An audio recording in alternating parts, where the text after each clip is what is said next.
देखो बच्चों, जब भी इस तरीके का क्वेश्चन आया कि किसी भी नंबर को तुम्हें इर्रेशनल प्रूफ करना है, ये सारे नंबर्स के लिए यही ट्रिक जो है वो अप्लाई। 2 को तुम्हें इर्रेशनल प्रूफ करना, तो हम क्या करेंगे बच्चों, हम अज्यूम कर लेंगे let √2 is equal to a upon b। और ये क्या है बच्चों, एक रैशनल नंबर। हमने अज्यूम कर लिया लेट √2 भी एक रैशनल नंबर। ठीक है, क्लियर है। अब देखो बच्चों, किसी भी रैशनल नंबर को हम कैसे लिख सकते हैं, a अपॉन b की फॉर्म में लिख सकते हैं। यहाँ पे a और b क्या है, ये दोनों हैं को प्राइम नंबर्स। अब देखो एक और चीज़ समझो, को प्राइम नंबर्स क्या होते हैं बच्चों, ऐसे नंबर जिनका कॉमन फैक्टर खाली 1 हो। ठीक है, क्लियर है, उनको हम को प्राइम नंबर्स कहते हैं। ठीक, क्लियर।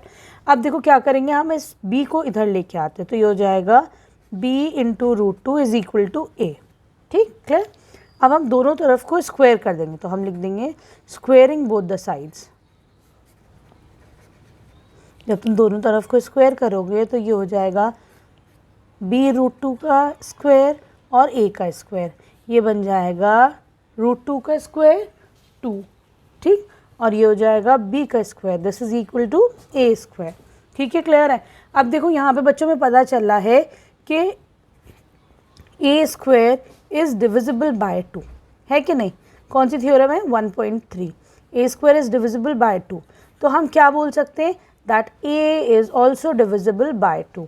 तो a भी तुम्हारा 2 से डिविजिबल हो गया, या ये बोल सकते हो a का जो है एक फैक्टर 2 हो गया। ठीक है, क्लियर है। अब देखो बच्चों, जब a इज डिविजिबल बाय 2, तो मैं क्या कह सकती हूँ, I can say that a is equal to, कोई भी एक नंबर ले लो, let a is equal to 2c। हमने ये नंबर ले लिया। अब देखो, हमने इसको इक्वेशन 1 माना, तो हमने क्या अज्यूम कर लिया, a is equal to 2c। ठीक, ये वैल्यू को तुम इधर पुट कर दो। ठीक है, तो ये क्या हो जाएगा, 2b square is equal to, a की जगह रखो 2c, तो ये हो जाएगा 2c का स्क्वायर। ठीक है, क्लियर है। ये हो जाएगा 2b square is equal to इसका स्क्वायर 4c स्क्वायर। ठीक है, यहाँ पे 2 से ये 4 कैंसिल आउट हो जाएगा। ठीक है, तो ये हो जाएगा तुम्हारे पास b square is equal to 2c square. ठीक है, क्लियर। अब देखो हमें फिर पता चल रहा है that b square is divisible by 2, है ना, b square is divisible by 2। ठीक है बच्चों, क्लियर है। तो मैं क्या कह सकती हूँ थ्योरम 1.3 से, that b is also divisible by 2। तो b भी जो है वो 2 से डिविजिबल है। ठीक है, क्लियर है। अब देखो बच्चों, हमें यहाँ पे क्या पता चला, हमको पता चल रहा है कि a और b दोनों का एक कॉमन फैक्टर है 2। ठीक है, तो here we can say that a and b have common factors as 2। दोनों का एक कॉमन फैक्टर है 2। ठीक है, लेकिन हमने क्या अज्यूम करा था कि इन दोनों का तो कॉमन फैक्टर खाली 1 है, क्योंकि they are coprime numbers. This implies that our assumption is wrong. हमने जो अज्यूम करा था दैट वाज रॉन्ग। ठीक है, आर अजम्पशन इज रॉन्ग।